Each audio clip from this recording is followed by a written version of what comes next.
So a year ago, it was the marathon weekend, and I thought I left my house early enough to get here before the marathon. I did not. I left my house just in time to get to the Coliseum when the marathon started. So I watched the marathon runners go by, and the cops waved me through. And so I drove down, and I got here to turn into the church at the same time that the marathon runners got here to turn into the church.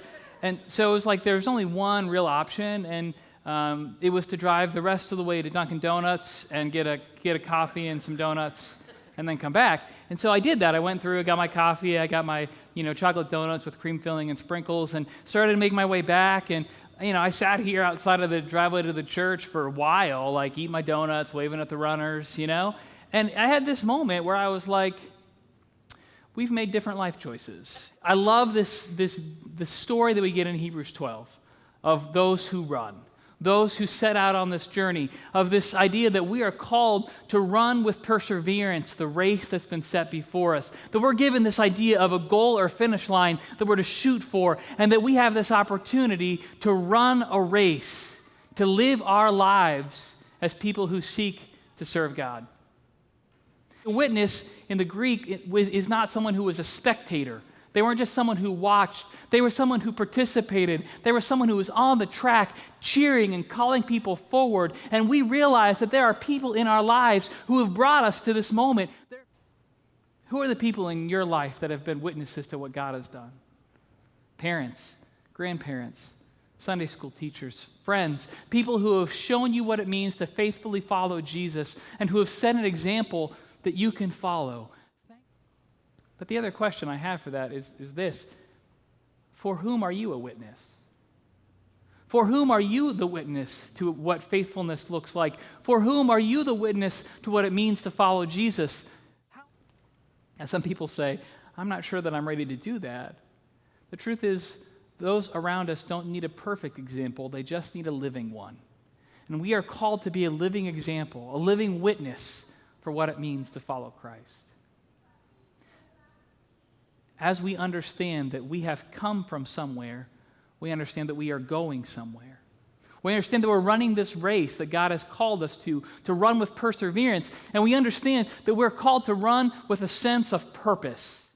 On a lot of days when I get home from work this summer, the kids would be outside playing, and Kylie will come to me and she'll say, Dad, you want to see how fast I can run? Yes, I do. Show me. And when Kylie runs, she runs with purpose. Like, she's ready to go. She sees the finish line. She takes off. She wants me to time her to see how fast she can do it and if she can be faster next time, She's ready to go. Hunter will say to me, hey, Dad, you want to see how fast I can run? And that's a different conversation. And so I'll say, sure, buddy, show me how fast you can run. And he'll run a little bit, and then the neighbor will be walking their dog, and so he'll need to stop and pet that. And then he'll see some flowers, and he'll need to pick those up. And that's a sparkly rock, and I'm not sure the boy ever makes it. I'm not sure he ever gets there.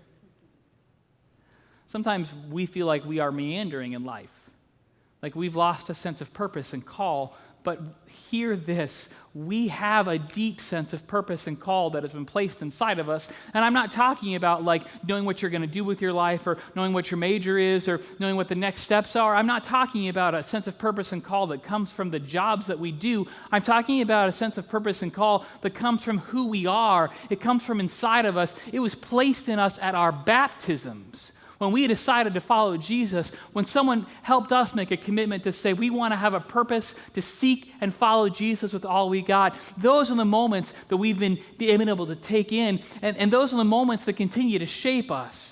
You see, that's the kind of purpose that we carry. We carry the kind of purpose that says we will not stand silently by and let evil take hold. We will not stand silently by while things begin to fall apart, but we will be a voice for justice. We will be a voice for mercy. We will walk humbly with God. We will pursue that which is good. We will seek to have a voice of impact in the world.